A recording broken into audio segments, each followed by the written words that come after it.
Welcome to Coffee with Casey. Sorry we're running a little late today. We're going to be at 12:30 for a little while. I've got some mastermind things that they meet at 11 o'clock on Thursday, so I'm going to test it out for a little while, and we'll see if it's be a permanent change or just a temporary. We're going to have to change it to maybe lunch with Casey. I don't know.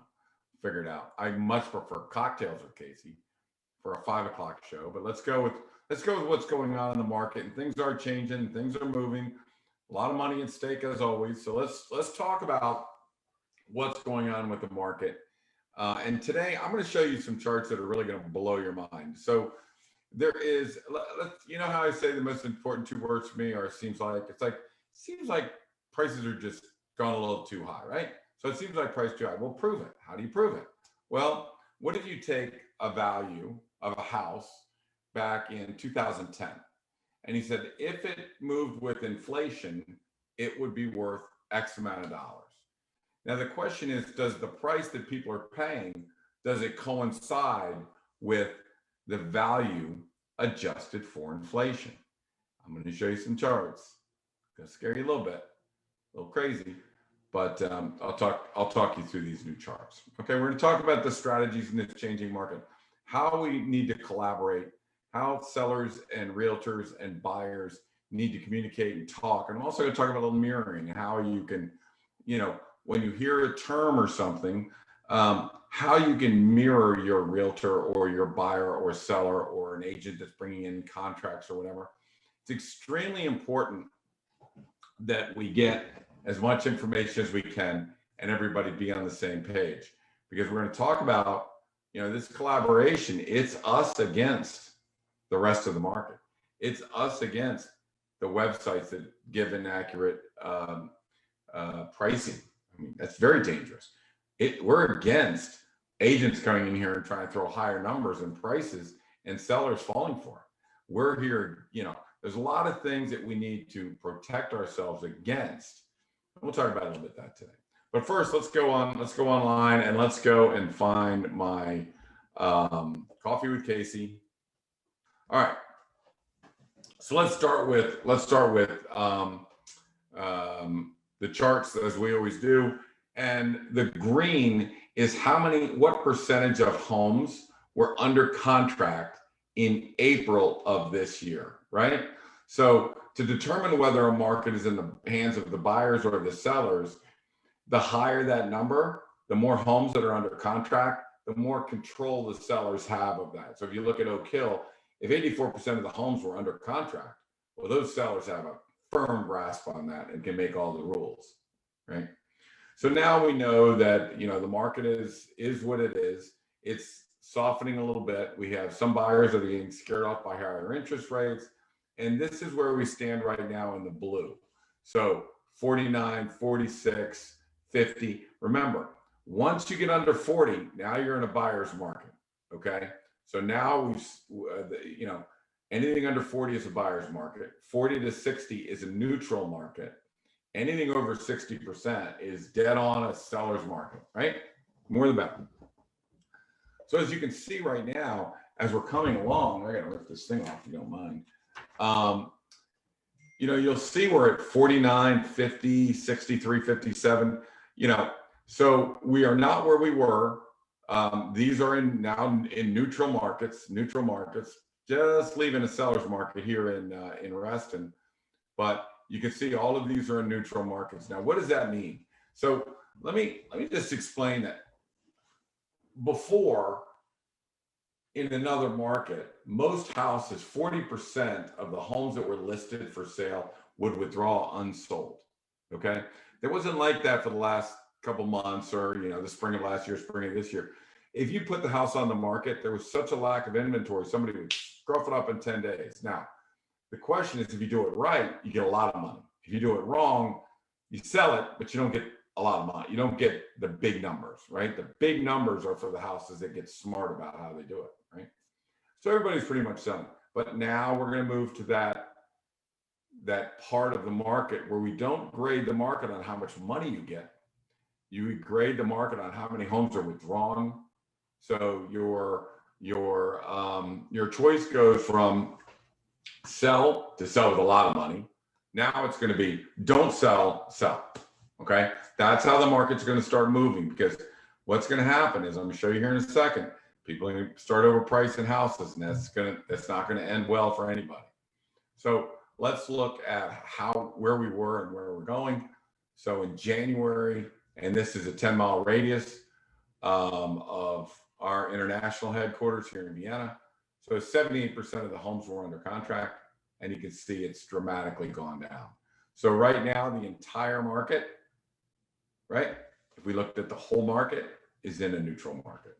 We were solid as a rock, starting to feel it, still in the seller's market. Now we're in a neutral market. Okay. So we need to know what we're dealing with. All right. So now here's a chart. This will rock your world. Now, this is for a house that's 2,750 square feet, built in what, 1985, and this is in, let's say it's in 20120, which is Centerville. Okay, so let's say we go back to fiscal year 2010. I said, okay, this house is worth $561,000. So this orange line is what happens if you applied the appreciation rate to $561,000, and this is what the value of the house is based on its inflation, right? Based on inflation. Now, so when I said Centerville, and I've said this before, I thought Centerville was underpriced, right? Centerville's underpriced, because I'm going to show you some other charts. Doesn't look like this, a little different. So I say Centerville's undervalued because they're selling for less than they really should sell for. So they're undervalued, right? In comes 2020. This is where the pandemic hits. Okay. Now the fuse was lit when basically interest rates dropped to 2.5%. That lit the fuse. And the rocket took off because there was no houses to buy. So what happened was the value of adjusted for inflation went in this direction, but the actual purchases went in this direction. So, if you feel that the house is overpriced, it is relative to where it should be. It is. Now, is it coming back down anytime soon? No, not coming back down. And again, I'm going to tell you, there's two things that feed the market. One is fear, and the other is greed, right? So the sellers see that 840, they're not moving back. They just discern not put it on the market, then go back down. So you're still going to have a limited supply. If you want to buy a house in that neighborhood, and there's only one out there or two out there, you're going to have to pay the price, right? So people need houses, and that's just what the price is right now, right? Now, as inflation rises, will this rise as much with it? Not really. I mean, you're going to see them start to level off a little bit in the next 2-3 years. But don't panic if you're paying these numbers. It's not, again, all I'm saying is the value adjusted for inflation of a house that's 2,750 square feet in Centerville is $723,000. That's what it should be selling for. But in fact, the pricing and the way the buyers have been reacting, it's going for $840. So is it overvalued? Yeah, people need to have houses. They're going to pay that number. Let's take a look in I guess this is Vienna. So this is a 3,500 square foot house, right? Now, adjusted for inflation, same house. Now look at the Vienna homes. See how they're overpriced? They're over the appraised, what it would be adjusted for inflation. So could these be overvalued? Yeah, a little bit. Are people willing to pay a premium for Vienna? Maybe. And then again, here comes the bewitching here. This happened in 2019 where they started to pick up. And then of course, once 2020 happened, then all hell broke loose. Okay. So now a 3,500 square foot house in Vienna currently sells for $1.5 million. Adjusted for inflation, it's worth $1.2 million. That's a big number, right? It's a big number. Does that mean you should stop buying houses? The answer is no. Don't expect it to keep going up like this, right? Inflation, even though inflation is rising, not rising that fast. So 25% appreciation, 25%, yes, appreciation of pricing, but only 12% inflation. So there you've got a big gap between what people are paying and what it's worth. Okay. So here's one that got a little weird. This is just the big houses in Oakton. So you got big homes in Oakton. And you can see their line got a little high. So they were overpriced there for a while. And then once they got overpriced, look what happened to them. Then that price came down. There was a lull between 216 and say 219. The home in 2016, the big house in Oakton was selling for the same thing, almost the same amount in 2020. And then all heck broke loose, right? There's the trigger. There's somebody lit a match. So somebody lit a match and said, all right, low interest rates, no homes on the market, none of that, pandemic, boom. It's $500,000, $450,000 higher. Let's say it's up 20%. This number, 20% higher than what it probably should be, right? Now, are people going to pay $2 million for the house? Yeah. Yeah. Why? Because that's the price. And there's nothing else on the market. And if you're a doctor at Nova that just came down from New England or New York or something like that, and you need to find a house near Nova, in a beautiful neighborhood, $2 million homes, and that's the only thing you've got, you're going to buy that house. Got a pool? Yeah, got a pool. Beautiful house? Oh yeah, beautiful house. Is it worth $2 million? Yeah, it's worth $2 million. Now, adjusted for inflation, maybe 1.6. But the bottom line is the prices, the buyers, that is what the buyer is willing to pay. So, homes sell for what buyers are willing to pay. And right now, I'm just telling everybody that, let's say the market does turn sour. And let's say that more homes come on the market because the homes are inflated, the values are inflated. Let's say the inventory starts coming up, interest rates go up, and the market starts to soften. I'm just telling everybody, what'll happen is a realtor will come in here and say, oh, this is we need to put it on for 2.15. No, you don't. You need to put it right down in here. Because let me tell you something, that thing could start correcting as everybody's putting their prices up too high. If you put your price right here at 1.9 or 1.85, you're going to get the highest possible number. People are still going to bid the houses up. 2 weeks ago, we had a house bid up $285,000. 3 weeks ago, we had a house bid up $300,000. So are they still bidding? Yes. Why? They need houses. These are not want tos. These aren't want to buyers. These are need to buyers.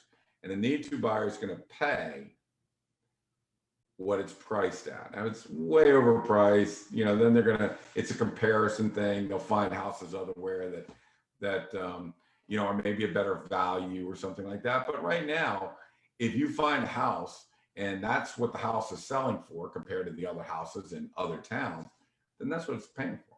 And that's what you're going to pay, right? So all I'm saying is, right this second, we need to be aware we are overvalued.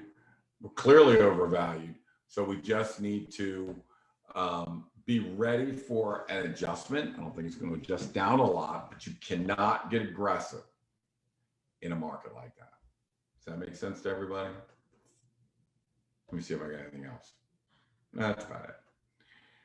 That was from last week where we tried to get ripped off at settlement by a settlement company, and everybody needs to be aware. And that brings up a great topic what I want to talk about today. Okay, so collaboration with the seller, right? You got to be a team. The person's got to really trust that realtor. So you need to interview them. You need to look at their track record. How many times have you sold? What's your days on market? What's your percentage of assessment? How much do you really know what you're doing? Then once that happens, you need to trust that realtor. Once you have them, and this is the realtor that you trust, you need to form a team and a bond. And if you have a concern, you need to tell them about that concern. We need to talk about that. Perfect example. I say house worth 1.65 million. That's what it's worth. Seller wants 1.8 million. We need to talk about that, right? Might get 1.8 million, but you're not going to get it starting at 1.8 million. You're going to get it starting 1.65 million. So, and let me tell you why it's so important that we collaborate and make sure we're all on the same page before we go anywhere. because there are outside forces out there that are working against your team, right? The market, it's going to get hairy out there. The winds are going to blow, the seas are going to get rough, and we just need to be very calm about what we're doing to make sure we navigate our way through. Because if you get too aggressive in a bad market, you're going to end up withdrawing, and it's going to be a very bad experience for you. We haven't seen a lot of withdrawals.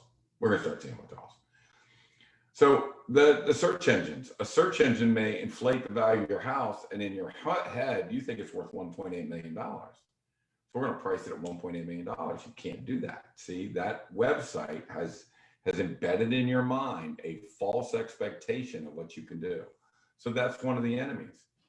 The other enemy is you got people coming in saying, hey, I think the house is worth 1.8. That's what we ought to list it for. Hey, my company's a big name company. You can trust us. See, these are all negatives that they can come in, and if they can't beat you because their track record is better, they can't beat you because the commission rate is better, they're going to try and beat you by saying, I can get you a higher number for your house. That's where the withdrawals happen. I mean, 3 years ago, I tracked all the houses that decided they wanted to list too high. And, 75% of them all withdrew.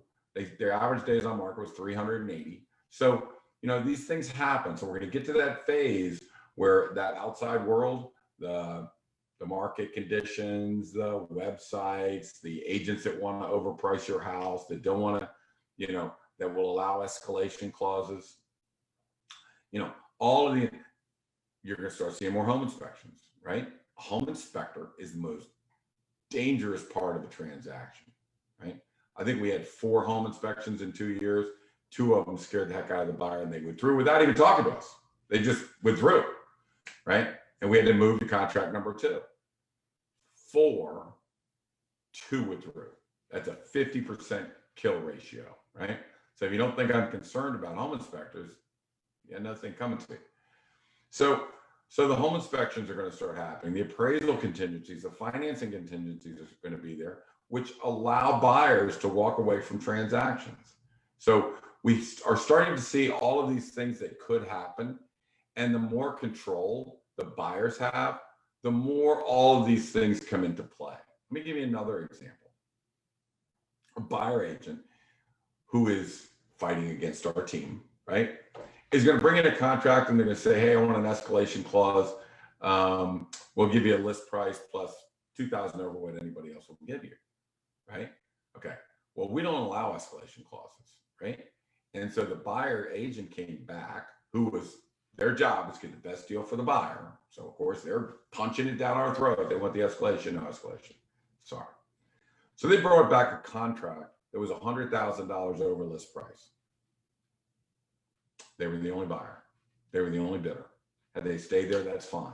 My job is not to let them get in the back door for the list price if I think we can get more money out of them. So that's the difference between if we allow an escalation clause, which lets them come in at list price and then bump the highest offer to $2,000.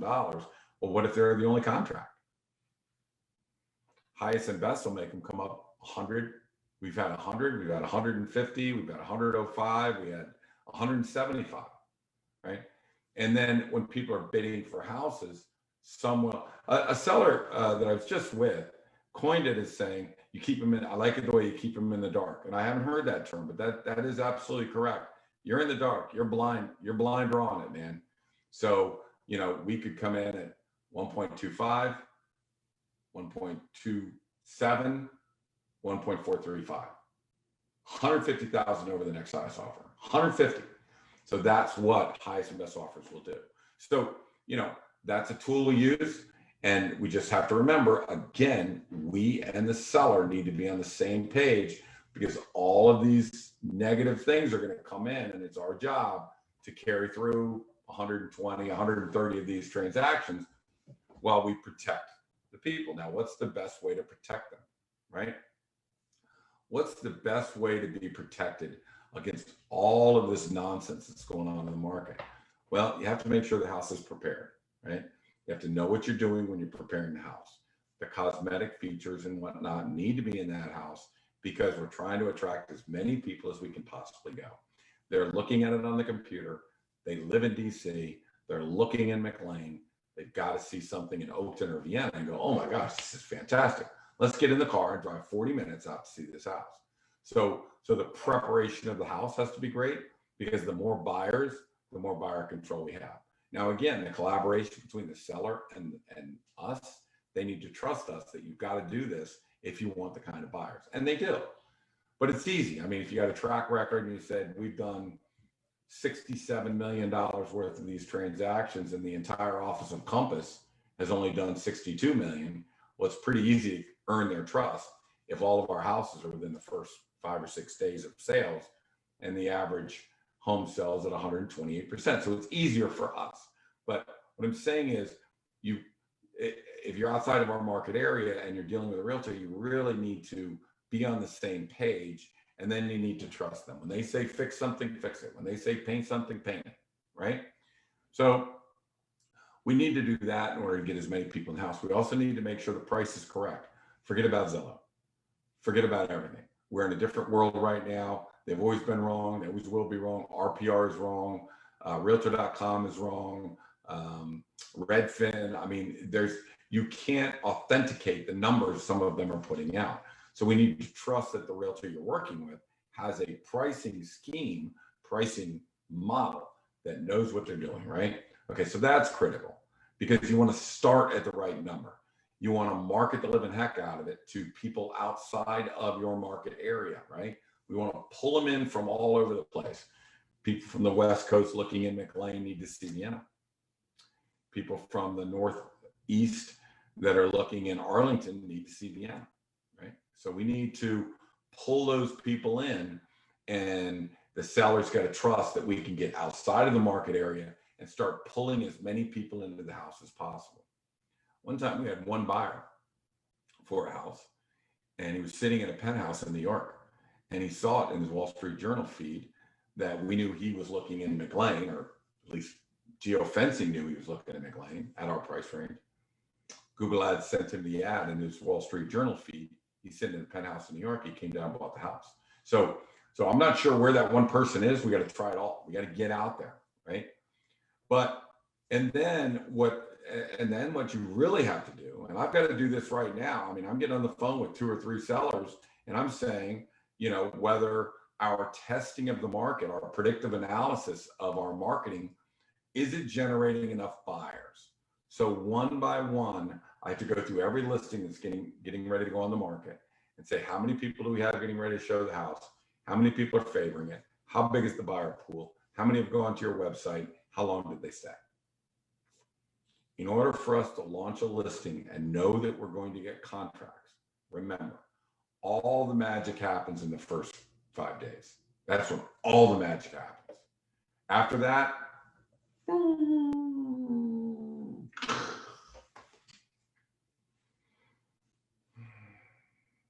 that's what I see. That's what we've seen. So again, let me give you a perfect example.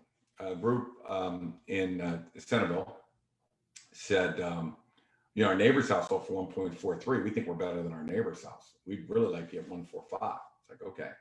So we put it on the market for 1.4. We tested and marketed and sent everybody, blah, blah, blah, blah, blah, blah. And we looked at it. We said, well, the buyer pool is so small, and you've only got 2 people coming to see your house. But if we can get them in the house, they love your house. So I had to make that tough phone call. Same call I'm going to make right now to 3 different sellers and say, hey, we got to go from 1.4 down to 1.35. Yeah, but we wanted 1.45. They believed us and they trusted us. I said, okay, why do we get on a roller coaster? Because 1,000 people before me got on the same roller coaster and they all made it back. So that's why I get on the roller coaster. So, if 40 people do something and have success, feel pretty safe that you can do it. So we dropped it from 1.4 to 1.35. They got 1.557. So even though they dropped 50,000, they got 207,000, right? Instead of getting 1.45, they got 1.557. Instead of having to worry about a home inspection, there was no home inspection. There was no appraisal. There was no nothing. And by the way, that contract was about $150,000 over the other contracts that came in. So highest and best. So two things were at play. The predictive analysis saved us from going off and not having any business, not having any buyers, saved us. And then the highest and best, I mean, that the lower price got everybody in the house, but the highest and best got someone to bid 100 and whatever it was, 40,000 over the next highest bid. So when I say it's a collaboration, it's a collaborate. Maybe I'm stroking out. Somebody call 911, tell them to go to 715 Center. So, it's got to be, you've got to have trust. You've got to communicate. If a seller has a concern, I need to know about it. I mean, we're on the same team, right? So if your concern is you don't want to do an open house, your concern is, I think we're pricing it too low. Your concern is whatever. We need to talk about it. We need to communicate, right? So let me tell you the best way to communicate. We mirror people. Chris Voss, hostage negotiator, he teaches how to mirror people, right? We do it all the time. So, the old example I usually use is, the agent comes in and says, hey, my seller's going to address my contract. They're very anxious. And mirroring means say the last word they said, say that back to them in a question and get in depth, right? So she said something that stirred me and said, my sellers are very anxious. And I said, anxious? And said, oh yeah, they've lost like 5 contracts and they, blah, blah, blah, blah, blah. So this is a mirroring technique. So, and of course they came back, we said highest and best offer. They came back 150,000 over list price, mirroring. So we teach the sellers to mirror us. So if I say something that you don't understand, or, I say, we really should be at 165 and they're 165, right? Well, we need to dig in because we're not on the same page with where we should be starting, right? I can tell you that the 9 out of 10 that do get on the same page, it's beautiful. But one time we had a seller that told us that he prayed and God told him that it should be 200,000 more than we thought. I can't argue with God. So we went off at that number. And of course, so, we need to be on the same page. You got to have trust. If you don't have trust, you can't work together. Don't work with a realtor you don't trust. And realtors, I have a lot of Samson Properties agents that watch this thing, I think. If someone doesn't trust you, then you can't work with them. So here's how you know whether they trust you or they don't. Okay? It's very simple. Are they asking you questions? If they're asking you questions, they trust you. If they're telling you something, if they're constantly telling you, yeah, but this, yeah, but that, yeah, but that, yeah, but this, yeah, but that, then they don't trust what you're saying. And they're, that's not more of a conversation. A conversation is questions. Well, what about this? What about this? What about this? Then they value your opinion. But if they're going to tell you something, they don't value your opinion. And I've always told the agents at Samson Properties, it really is the best listings you're ever going to take are the ones you don't take, right? It's the 10%, 90% rule. 10% of them are going to give you 90% of the problem. If you don't take the bad listings, then you're wide open for your time, energy, and it takes all the energy out when you have a really difficult time, right? So really what I would say is, sellers, if you don't trust your agent, buyers, if you don't trust your agent, you need to get another agent. If they haven't proven to you that they have the track record of doing, taking the roller coaster out, bringing the roller coaster back safe, right? They don't have that kind of track record. It's funny. We were talking with a seller, and he says, well, this other agent, has his opinions. He's got strategy. And I looked at it, I said, well, he sold one house over $1 million in 2 years. So I'm not sure, every time you sell a house, you learn things, you learn. So I'm not quite sure what the strategy would tell them after one sale. So you really need to ask realtors, how many homes have you sold? What is the price you asked? What is the price you got? And what is the percentage of assessment? How do I know your success? You go to a doctor, he doesn't have a scoreboard, right? Well, I lost a few. I won a few. I lost a few. They don't have a scoreboard, and neither do attorneys. A lot of people don't have scoreboards. Realtors have scoreboards. All our listings have to go in MLS. They calculate the days on market. They calculate what it sold for, what you listed it for, how long it stayed, what the first list price was. So all the information about the realtor is online. Just go online. Just say, I need your track record, and then make sure you can authenticate that track record is selling the house as you are, right? They've already taken the roller coaster out 100 times and brought it back. We're all good, right? Then you trust them and move forward. But make sure you check it out before you put your trust in somebody. You need to authenticate that you have the right person. But the collaboration, there's $100,000 to $200,000 at risk out there. You sure better be working with the right person. You sure better be trusting what they say. In a market like this, it's going to get a little rough. The waters are going to get a little rough. People, instead of selling in 10 days, it's going to sit. It's a lot of money at stake. I hope this helps. My name is Casey Samson. This has been Coffee with Casey, or I guess lunch with Casey at 12:30. We'll be here at 12:30 again next week for lunch with Casey, and talk about whatever's on the market. We'll see how the market's reacting. I do believe that 3/4 of a point that they raised the interest rates. I think it hit a lot of people in the face. I think it staggered them. I do believe they're back on their feet again and back in the market. But that was a gut punch. And so we need to be very thoughtful about how we move forward. The thought for today was the prices people are paying are actually, if you're a seller, if you're thinking about selling, are actually 15 to 20% over where the adjusted price would be, adjusted value for inflation. We're just going to try and capture as much of that money as we possibly can while it's still here. My name is Casey Samson. You can catch me at casey@caseysamson.com. You can give me a call, 703-508-2535, or check out our website at caseysamson.com, where Julie posts all these podcasts. Julie is wonderful. Posts every one of these podcasts, and you get to all of them at caseysamson.com/podcast. We'll see everyone next week. Thanks for listening. Bye now.